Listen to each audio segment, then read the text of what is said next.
Hi guys, welcome to another episode of MrLopezClases.com. We are going to continue in our course of marine air condition and refrigeration systems.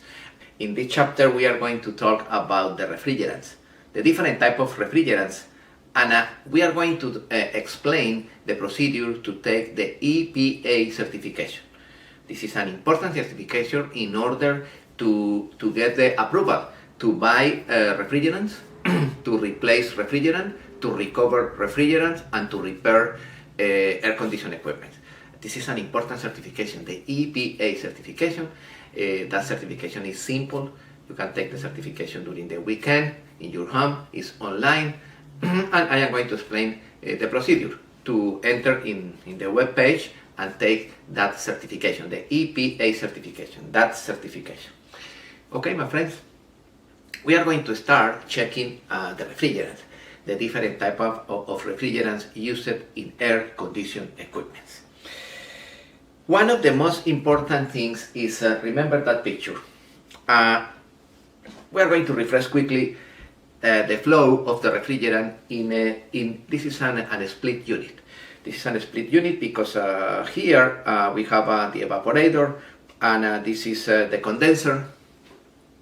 And yes, the refrigerant start in this point in the output of the condenser, enter into the receiver, you remember in the previous episode, and after that pass through the dryer, through the expansion valve, the capillary pipe, enter into the evaporator, and after the evaporator, the refrigerant goes in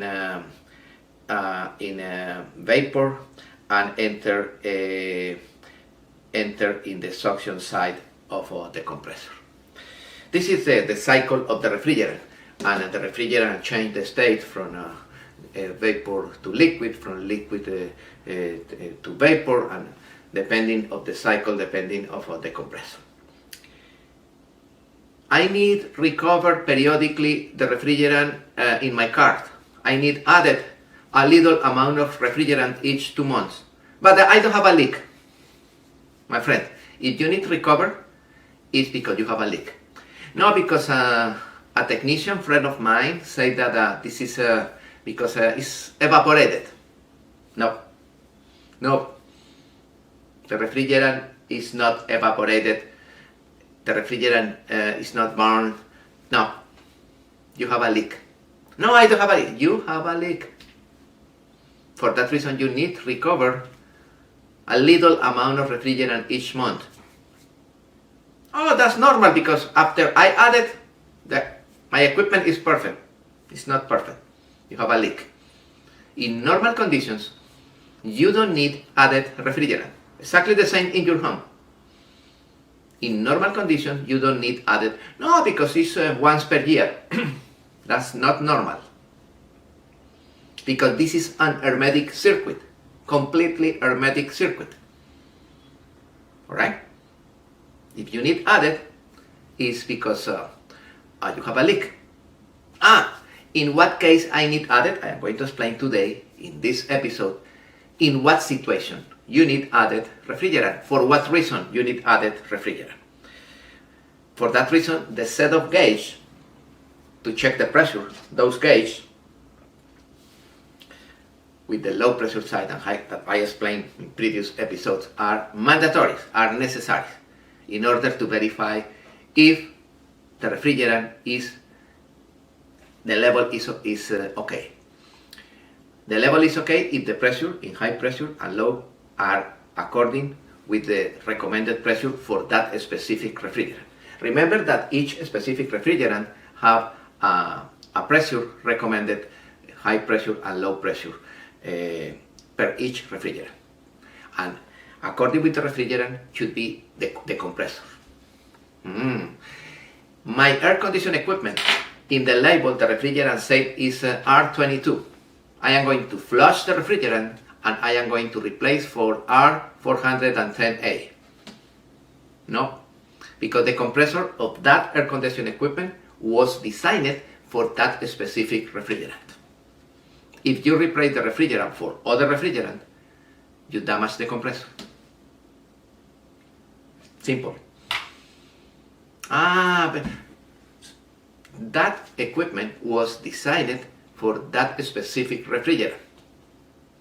The compressor and the evaporator are designed, and the expansion valve for that refrigerant. Oh, I want to update because that refrigerant is not on the market, it's out.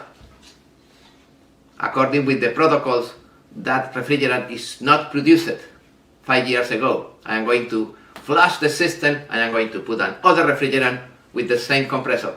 No, you can. You added the refrigerant, the compressor start in 2 weeks, finito, damage. Alright, it's broken. This is not possible, and it's dangerous. Be careful with that because the pressures are different. Yes, it's dangerous. Alright, my friends, there are a lot of questions related with the refrigerant and a lot of questions about the manipulation of the refrigerant. For that reason, the E.P.A certification, today we are going to explain the procedure. This is your homework. This is your next project, is take the E.P.A certification and send to my email or post it in your platform the certification. This is the final project of this class, the E.P.A certification, that certification. I need that you take the certification, print the card, and send the card to me or to your instructor. Alright, this is the final project. But this is vital. If you don't have that certification, it's impossible work in air conditioned systems because you need buy refrigerant, you need replace refrigerant, you need buy parts, and the only way to buy parts, to buy refrigerants, to recover refrigerants is with this certification. Without this, it's not possible. Alright? Okay, my friends. If you need to recover refrigerant, you have a leak. If you have a leak, you remember in cooling system, in gasoline and diesel engines, when you have a coolant leak, what is the next problem? You have high temperature. You remember why? Because when you have a leak of coolant in your car, you have intrusion of air.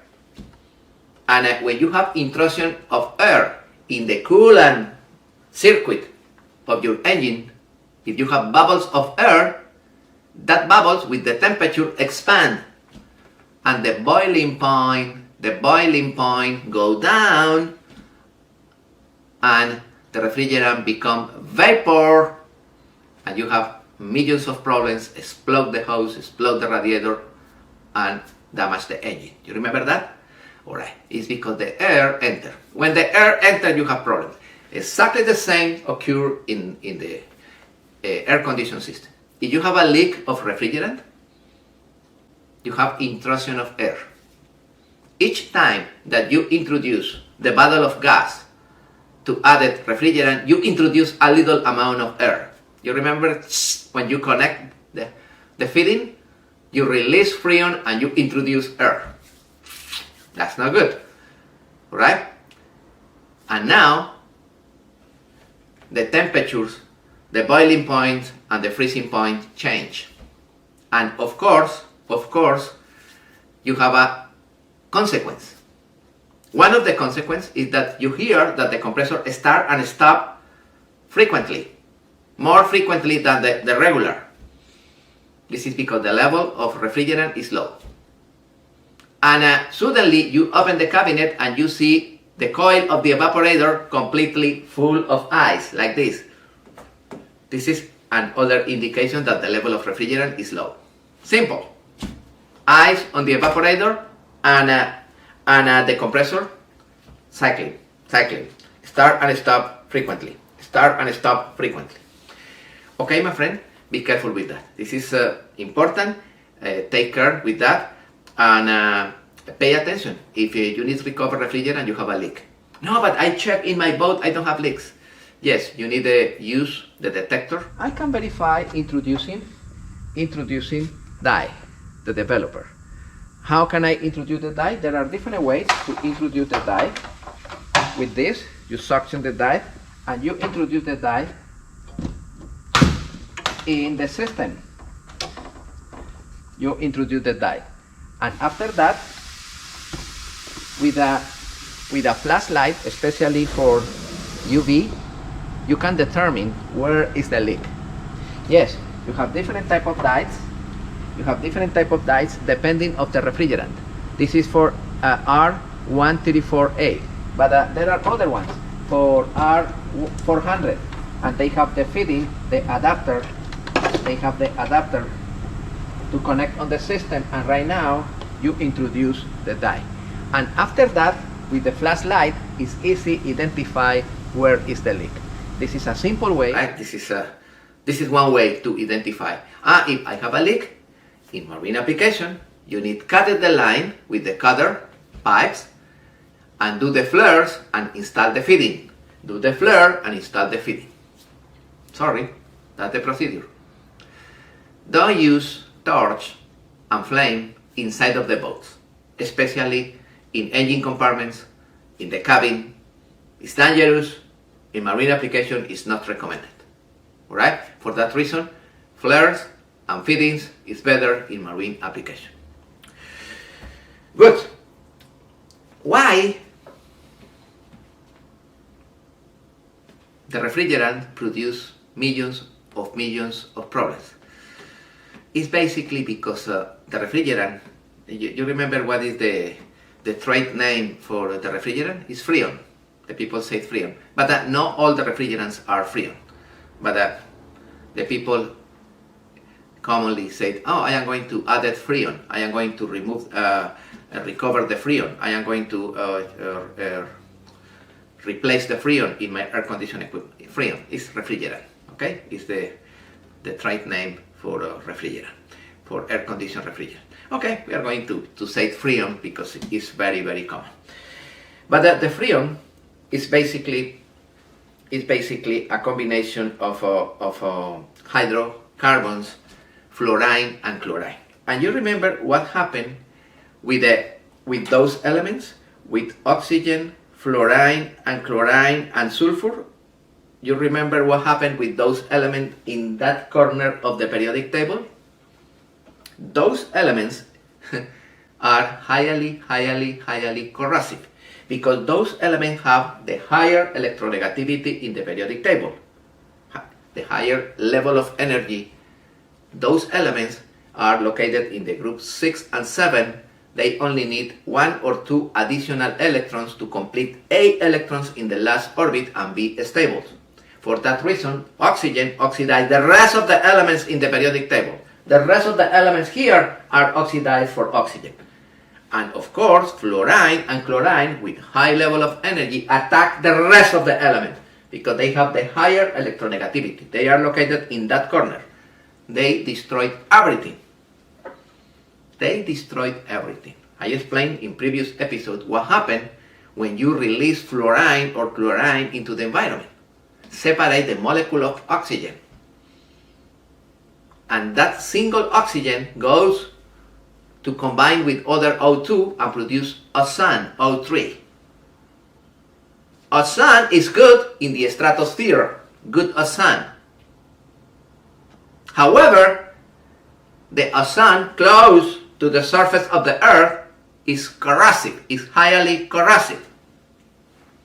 Be careful, check that slide. That slide is part of our book of corrosion. We are going to study, this is the next class. Yes, my friends. But how can I release fluorine and chlorine into the environment? When you use aerosols, when you use deodorants, when you use paint in a spray. Those elements are fully concentrated of fluorine because fluorine have the ability to pressurize the can. You added a little amount of paint in the can and the rest fluorine. And the fluorine pressurizes the liquid. When you release the nozzle, goes out fluorine with paint. Okay, you paint. You added the odorant, but you release a lot of fluorine or chlorine. And you destroy the environment. For that reason, in Europe, the protocols, they say, please, don't use more aerosols. Don't use air conditioned equipment. Because each time that you release refrigerant into the environment, for some reasons, you destroy the environment. You destroy the O2, the oxygen, and you create more ozone close to the air, to the surface of the earth. That ozone is corrosive. That ozone destroyed everything. Right? This is critical. All the refrigerants are based in hydrogen, carbon, chlorine, fluorine, and sulfur. And sulfur, lethal elements. You remember in my class of diesel, I explained what is the enemy of the diesel. Is the concentration of sulfur and phosphorus. Because the sulfur produced in the combustion, sulfur oxide, and the sulfur oxide goes out through the exhaust pipe, and the sulfur oxide mixed with the humidity produce sulfuric acid, and the sulfuric acid entered in the ocean and destroyed everything. This is one of the examples. Alright? Exactly the same in this situation. Yes, my friends, this is the inconvenience with the Freon. Don't forget, if you have a leak, it's because if you need added refrigerant, it's because you have a leak. Very, very important. I hear that if your air conditioner is not working, it's because you need a little more Freon. If you need a little more Freon, it's because you have a leak. Adding refrigerant doesn't necessarily mean that your air conditioner will work better. The unit have a balance of a charge. If you added more refrigerant, you damage the balance and you destroy the compressor. At the end of the day, the compressor is affected. The compressor is the heart of the refrigeration cycle, and the compressor is too sensitive. Alright? The refrigerant never should be replaced. No, I need to replace the refrigerant in my air conditioning equipment each year. That's not true. Because this is an hermetic circuit. You don't need to replace the refrigerant. Okay? Because the air conditioning element is a closed loop, it's an hermetic, the refrigerant should only be added in case of a leak or in case of a reparation. This is the last sentence of this slide. Right? You never need to replace that refrigerant. And once again, one of the causes when you have a leak of refrigerant is that you have ice. You have ice on the evaporator, and you hear that the compressor start and stop frequently, more frequently than the normal. This is an indication. This is an indication that the level of refrigerant is low. How can I know that? Using the gauge, in order to verify if the pressure, the high pressure, is around 180 psi, 200 psi, and the low pressure side should be in between 60-70 psi, according with each refrigerant.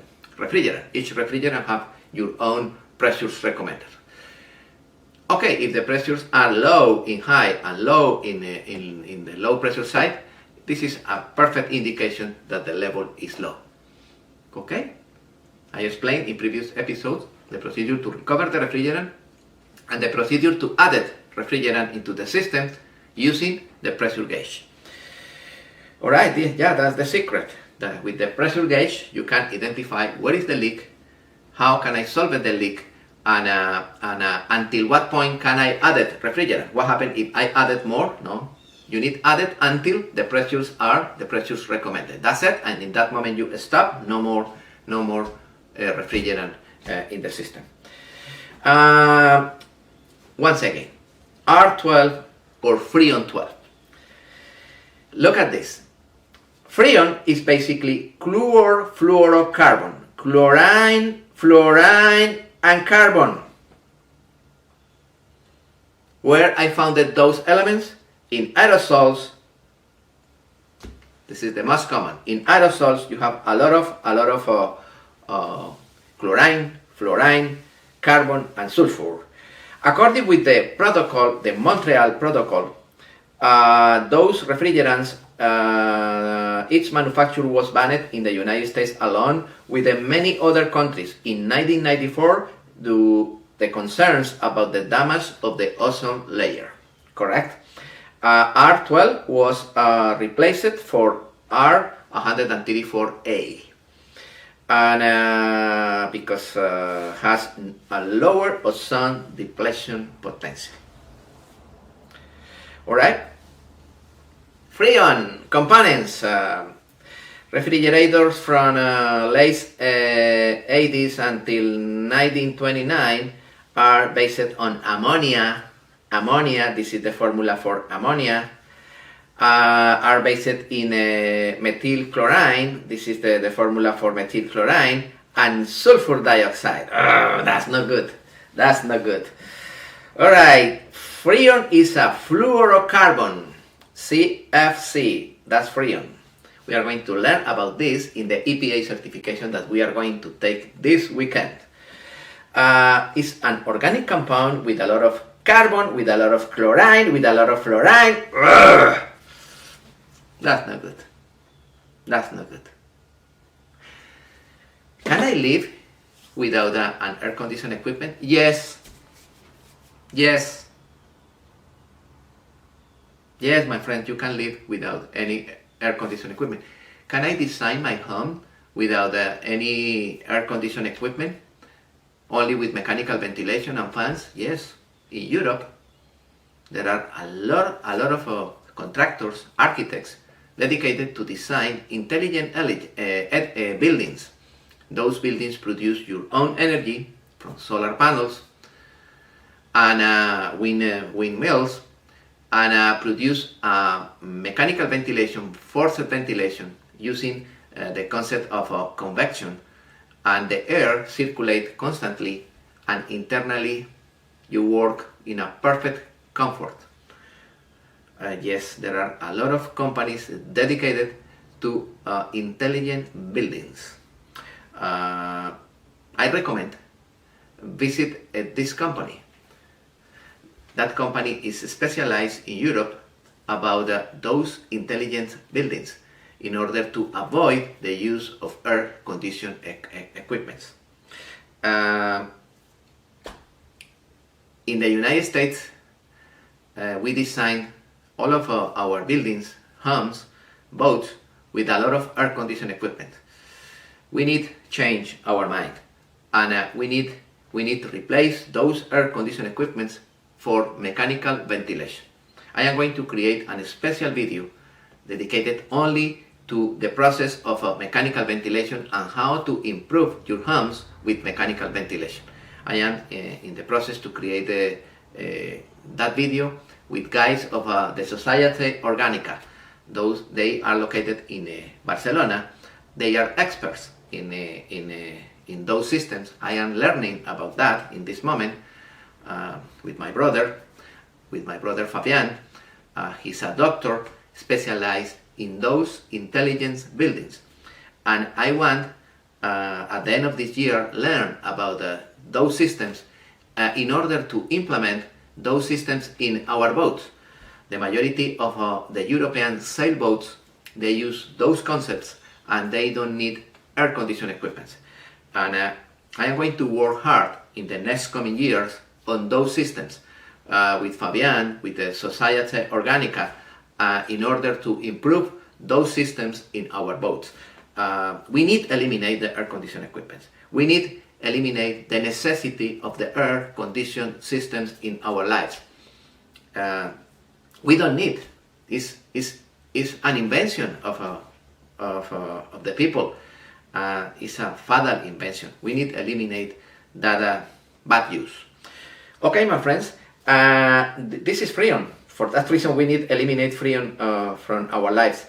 In 1930, Thomas Miklo, that guy, demonstrate that the new freon is not lethal.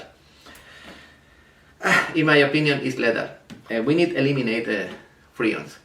What is the property of freon For what reason Freon is important in the design of air conditioning equipment? Because I explained at the beginning of this course that Freon have the ability to absorb and release energy according with the pressure and the temperature. This is an ability of the refrigerant, and ammonia have that ability. In the environment, until today, no other substance have that property, the property of absorb and release energy. But that's not good, because that substance destroys the environment. Okay, my friends? For that reason, we are going to try to eliminate the use of that fatal substance in our lives, and we are going to prepare better videos related with the mechanical ventilation in order to improve the design of new boats in the future. My friends, you are the future of the marine industry. In the future, you will be the designers, the engineers of the new boats. I hope you follow my recommendations in order to avoid air condition equipment inside of the boat, especially in sailboats, in closed compartments. What happens if you have a leak of refrigerant? You have that refrigerant in the environment, destroying the oxygen, and this is the oxygen that you breathe. That's not good, my friends. Be careful with that. We need to eliminate that catastrophic situations. Okay, in the next video clip, I am going to explain the procedure to register in the website in order to take the E.P.A certification. Once again, this is the next project, the final project of this class.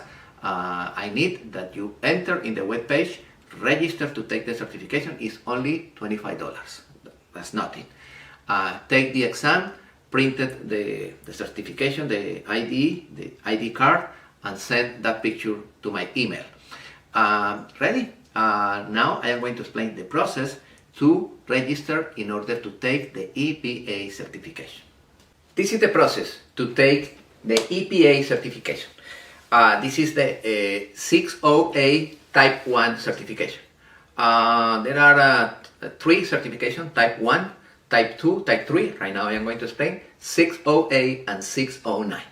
We are going to take the basic certification in the 60A Type 1, because we are going to work with the small air conditioning equipment, and this is the certification that you need to buy refrigerant, to recover refrigerant, to replace refrigerant, and to buy parts of air conditioning systems, marine air conditioning systems, and industrial air conditioning system. That certification is universal. You need that certification to work in this business. Okay, this is the process that we are going to spend to replace that certification.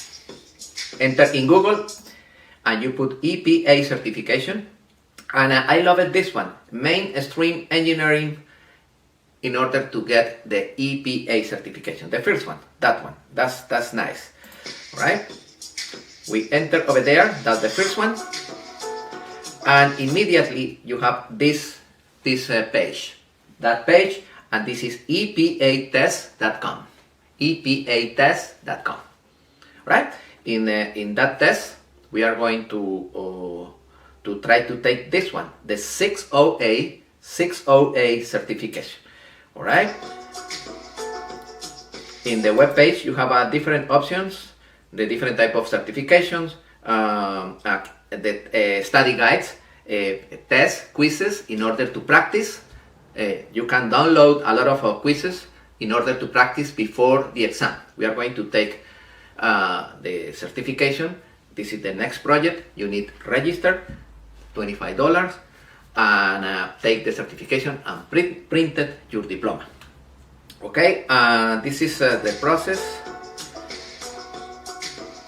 Okay, this is the web page of them, and after that we are going to start with the certification. We have a 60A, 609, and other certification specialized in a refrigerant R410A and other certifications. Okay, this is the E.P.A 60A. We are going to enter over there. This is the E.P.A 60A, and those are the types of certification. Type 1 certification for a small appliance, the type 2 certification for medium, high and very high appliance, and type 3 for low pressure appliance, and other universal certification. We are going to apply in this one, in the E.P.A 60A type 1. And this is the manual, the study guide. We are going to download the study guide for free. That's the process. We are going to download the study guide, is free, and we are going to study the section dedicated to the 60A. We are going to take the core, the fundamentals, and the type 1. 2 exams. One exam is too simple for the core, basic concepts about refrigerants, and the other one is about the type 1. That certification is talking all the time about the refrigerant, regulations about refrigerant. It's not about the air conditioning system. It's a little about the high pressure side, the low pressure side, the procedure to connect the gauge, but it's more focused in the refrigerants. The quality of the refrigerant, the type of refrigerant depending on the type of air conditioning equipment, how to recover the refrigerant, how to that's the certification. Okay, and this is the study guide. It's free. You download the study guide in the web page. It's free. This is the table of contents, and once again we are going to check basically. This is for a small appliance, no? Type 1. This is the certification that we are going to follow. Yeah.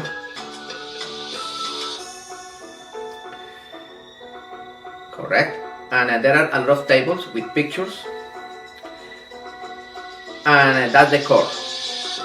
A lot of tips, examples, recommendations.